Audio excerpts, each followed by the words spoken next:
Эта программа создана при поддержке Journalism Fund. Этот материал мы подготовили при поддержке Киберпартизан и ОССРП совместно с Сиена, Фундацией репортеров, Власть, Клоп и Рибалтика и в рамках проекта Deforestation in ICIJ. Заторы на границах.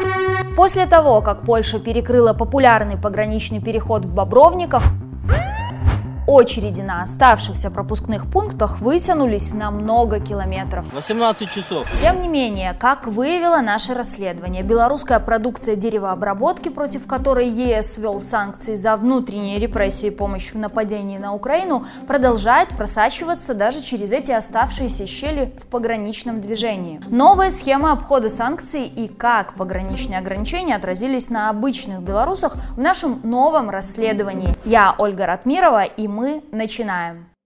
Это пограничный переход Друскиненкай между Литвой и Беларусью в середине марта. Понедельник, обеденное время, далеко не час пик, но очередь уже растянулась на несколько километров. Насколько изменилась ситуация там за прошлый час с этими чергами? Когда здесь не было накопителя, я здесь стоял 3-4 суток. А за прошлый месяц, когда поляки зачинили этот переход помежным себе месяц назад, истотно поменялось нечто?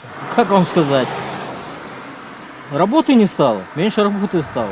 Кольки было, кольки стало часу, что треба чекать? Раньше пускай было 2 часа, сейчас 20.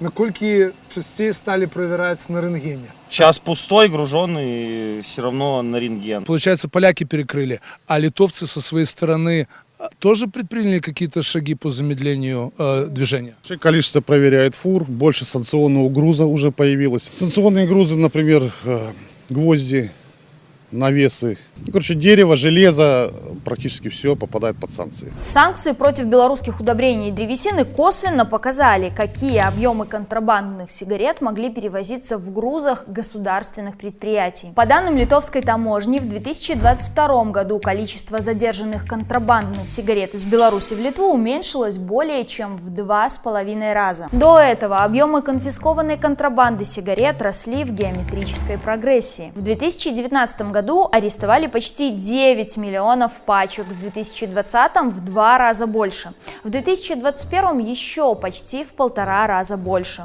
В прошлом году конфискации табачной контрабанды упали назад до уровня 2019 года. В таможне также отметили, что объемы контрабанды снизились благодаря тому, что в санкционные списки попали товары, которые традиционно служили прикрытием для нелегальной перевозки сигарет. Например, древесина и изделия из древесины. Ну а что касается белорусской древесины, то санкции действительно заставили белорусские власти перенаправить часть ее в Китай. Белорусские древесные поставки туда выросли в прошлом году на треть. Но часть белорусской древесины продолжает поступать в Евросоюз, несмотря на скандалы, связанные с нашими прошлыми расследованиями. Белорусы Олег Янович и Виталий Лешек и их бизнес неплохо чувствуют себя в европейской Польше. Несмотря на запреты, которые год назад ввели на белорусский лес, торговля отечественными топливными пеллетами у них в Люблине идет бойко. Возможно, допускаемые и благодаря клиенториентированности. Ведь когда в процессе этого расследования наши польские коллеги под видом покупателей попросили о рандеву, то ради потенциальных клиентов ничего не подозревающий исполнительный директор ПЛРБЛ Беларусь Виталий Лешек примчался ранним морозным утром на поезде из Бяло-Подляска. Деловая встреча прошла вот здесь, на Восточном вокзале в Варшаве. За чашкой утреннего кофе Виталий сделал предложение, от которого наши коллеги не смогли отказаться. Он сообщает, что может помочь потенциальным клиентам в покупке белорусских пеллет в Европе во время санкций. Своими последующими пояснениями Виталий только подтверждает нашу догадку. Фирма действительно завозит белорусский лес в Европу окольными путями и по липовым документам. Но признаемся честно, до встречи мы уже провели предварительную работу, и у нас были основания подозревать фирму в работе по серым схемам. Ну а теперь к другим доказательствам. Вообще, компания ПЛРБЛ на бумаге занимается строительством и подбором персонала из Восточной Европы. Но несмотря на гордость исполнительного директора своими специалистами, которые, цитата, У нас есть специалисты, которые вам бутылку пива ковшом экскаватора откроют. 2020 год компания закончила с убытком в $77,5 тысяч. Однако, судя по документам, которые к нам попали, санкции на белорусскую древесину для этих предпринимателей открыли новые финансовые горизонты. Посмотрите, уже через пару месяцев после того, как белорусское дерево попало в опалу, в августе 2022 года наши новые знакомые из ПЛРБЛ заключили договор на сумму 1,5 миллиона евро с кыргызской компанией «Адмит». С августа 2022 по декабрь 2023 практически 1,5 года по договору из кыргызстанского «Адмита» в польскую ПЛРБЛ будет идти древесное топливо. Кроме контракта мы смогли раздобыть еще и международную накладную на эту компанию. Посмотрите, здесь написано, что грузовик более 22 тонн с древесными гранулами якобы был загружен 14 октября 2022 года в Бишкеке. 22 октября 2022 года белорусская таможня сделала отметку в ЦМР. Это означает, что груз пересек белорусскую границу. По документам в Беларусь груз доставила минская транспортная компания Евро-2006, а в Литве до склада компании Вивалса древесные гранулы перевозила литовская транспортная компания Версатио. Декларацию на товары подписывали представители кыргызской таможни, а сертификат происхождения товара древесные гранулы выдавала торгово-промышленная палата в городе Ош, Кыргызстан. По словам одного из руководителей ПЛРБЛ, у них есть компании не только в Польше и Латвии, но также в Кыргызстане и Казахстане. Лес они покупают в Беларуси, оттуда сырье идет в Кыргызстан или Казахстан, где перерабатывается в пеллеты. Там же оформляются документы, по которым получается, что сырье было кыргызстанское или казахстанское. И так санкционка въезжает в ЕС. Вот только поставщик топливных гранул «Адмит», которого на встрече с нашими коллегами исполнительный директор ПЛРБЛ представил как производителя товара из белорусского леса, уже фигурировал в нашем предыдущем расследовании. В Литву «Адмит» тоже якобы поставляла древесину из Кыргызстана. Почему якобы? А потому что наши киргизские коллеги из настоящего времени по итогам того расследования сходили в эту компанию по адресу регистрации, и никакого производства пеллет там не оказалось. А здесь что у вас? Здесь крызота, Это что? гипсовый камень декоративный. А предприятие по переработке дерева здесь есть? Нет. Повторную попытку предприняли и наши партнеры из кыргызского КЛООП, но и тогда производство фирмы-призрака журналистам отыскать не удалось. Адмит компания сюда, да? Адмит? Кстати, владельцы компании «Адмит» тоже белорусы: Пытко Денис Васильевич и Мирук Владимир Игоревич. Всего, по нашим данным, ПЛРБЛ поставила в Литву с июля по ноябрь 2022 года почти 2000 тонн пеллет на 740 тысяч евро, а «Адмит» 2500 тонн на 860 тысяч евро с августа по декабрь 2022 года. Мы позвонили в компанию «Адмит», чтобы уточнить, не появилось ли у фирмы наконец-то производство, которое наши партнеры в Кыргызстане смогли бы наконец заснять. Здравствуйте, это Денис Пытко. А кто это спрашивает? Меня зовут Ольга Ратмирова, Белорусский расследовательский центр. У меня есть к вам вопрос. По ходу расследования у нас возникли вопросы и к Кыргызской торгово-промышленной палате, которая выдавала «Адмиту» сертификат производителя, получается, не удосужившись проверить, а есть ли то самое производство. Наши коллеги долгое время пытались получить ответ на этот вопрос у местных чиновников, но безуспешно. Как журналисты мы обратились к владельцу ПЛРБЛ Сергею Азубинцу. Он сказал, что не знает подробностей каждой сделки, но отрицал, что его компания нарушает европейские ограничения.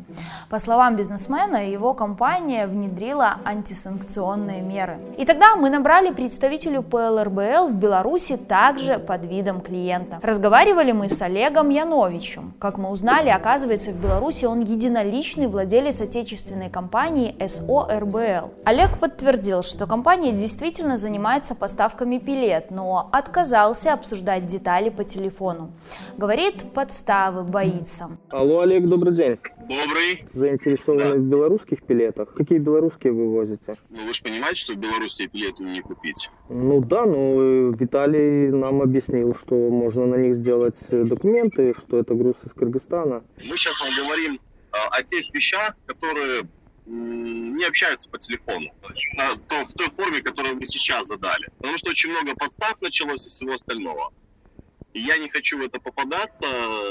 Итак, как видим, несмотря на шумиху, которую мы подняли вместе с выходом нашего первого расследования, компании-призраки в третьих странах по-прежнему используются белорусскими торговцами санкционного дерева. Кроме этого, в нашем распоряжении оказались документы, которые косвенно указывают на то, что могут быть замешаны в этих схемах и белорусские государственные гиганты, такие как, к примеру, Пинскдрев. Как мы уже рассказывали в нашем предыдущем выпуске, после введения санкций против Беларуси в Казахстане и Кыргызстане случилось экспортное чудо. Продажи лесной продукции из Казахстана в ЕС с июня 2022 года по январь 2023 выросли почти в 137 раз, а из Кыргызстана в 12 тысяч раз. Если перевести в деньги, получится 58 миллионов евро за 8 месяцев. На первый взгляд выглядит абсурдно, потому что Казахстан – это лесодефицитная страна. Там пустыни и степь, лесами покрыто всего 5% площади всей страны, в 8 раз меньше, чем в Беларуси. Но это в процентах. Казахстан и по площади ведь раз в 10 больше нашей страны, и площадь леса там больше, чем в Беларуси. Правда, половина этих лесов приходится на Саксаул. А вот кыргызстанское экспортное чудо именно такое странное, как и кажется на первый взгляд. Лесистость меньше 6%. И страна сравнима с Беларусью по площади. Основные деревья, которые растут в этих странах, ель тяньшанская. В жарких условиях Алтайского хребта преобладают торчевые и пойменные породы. И как же реагируют на такой бум в Европе? Несмотря на все вышесказанное, 10 из 10 опрошенных польских и литовских компаний рассказали нам, что после введенного запрета на древесину из Беларуси, фанеру и пелеты они стали возить именно из Казахстана и Кыргызстана. То есть переориентировались на казахские и кыргызстанские рынки и берут продукцию из стран, где ее просто не может быть в таком количестве. Среди тех, кто занимается такими поставками по Европе, немало белорусских бизнесменов. И тут, внимание, внезапные экспортные возможности Казахстана привлекли не только частных белорусских бизнесменов, но и руководство такого деревообрабатывающего государственного гиганта, как Пинскдрев. Буквально за месяц, когда действие всех контрактов на поставки белорусской древесины должны были прекратиться, 6 мая 2022 года в казахской Караганде, по адресу, где расположено официальное торговое представительство Пинскдрев по Казахстану, появляется новая компания с названием «Мануфактура Плюс». Учредители фирмы некая Слоква Наталья Владимировна и торговый дом «Мебель Казахстан», а единоличный владелец последнего – холдинговая компания Пинскдрев. На сайте «Мануфактуры Плюс» говорится, что она является официальным дилером Семипалатинского деревообрабатывающего завода номер 1, который является единственным производителем большеформатной фанеры в Казахстане. Что же получается? Белорусский Пинскдрев создал компанию, чтобы продавать в Европу продукцию своего конкурента? Мы в этом очень сильно сомневаемся, поэтому наш журналист Олесь Ярошевич позвонил в «Мануфактуру Плюс», чтобы под видом клиента заказать фанеру формата 1525 на 1525 толщиной 15 мм. Нас интересует именно 27 штук в упаковке. Сколько получается в одной упаковке будет листов? Если вас интересует 15,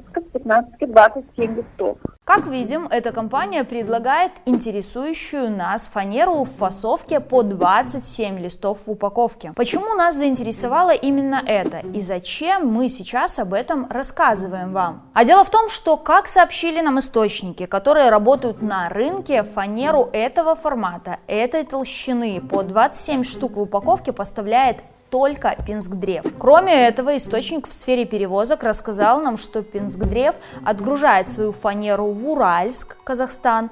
Там на товар клеят наклейки Семипалатинского деревообрабатывающего завода, а затем продукцию грузят в машины на казахстанских и литовских номерах и отправляют в Европу в обход санкций. Мы позвонили и на Семипалатинский завод, чью продукцию якобы продает Мануфактура Плюс. И там оказалось, что фанеру с нужными характеристиками они пакуют не по 27, а по 26 листов. Хотел узнать вас насчет фанеры, вот 15 миллиметров, 1525 на 1525. Да, делаем. В наличии нет, предоплата 100% и в течение 45 дней делаем. У нас сейчас заказы на май месяц. А сколько в пачке одной листов получается? 15-26 штук. Посмотрите, Мануфактура Плюс поставляла фанеру литовским, польским, болгарским, эстонским, венгерским и латвийским компаниям.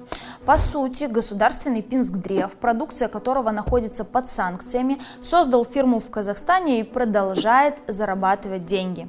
За неполный год эта компания только в Казахстане заплатила налога на добавленную стоимость более $2 миллионов. Это налог на ту продукцию, которую Мануфактура Плюс везла с территории стран ЕАЭС. В самой компании официально работают не более 5 человек. Для обеспечения лукашистской системы валютой ключевой сферой является производство и обработка древесины. Поэтому она остается наиболее притягательной для нарушения режима западных санкций. Режим втягивает в свою преступную деятельность не только белорусские фирмы, но и субъекты хозяйствования других стран. В этих схемах задействованы компании из Беларуси, Кыргызстана, Казахстана, Польши, Латвии и Литвы.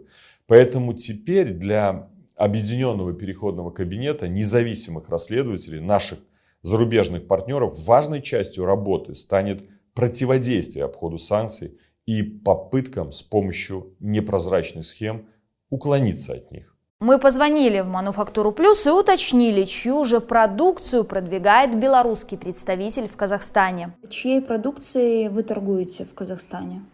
Палатинский деревообрабатывающий завод. Номер 1. Правильно понимаю, что Мануфактурой Плюс совладеет торговый дом мебель Кайзи, единоличный владелец которого холдинговая компания Пинскдрев?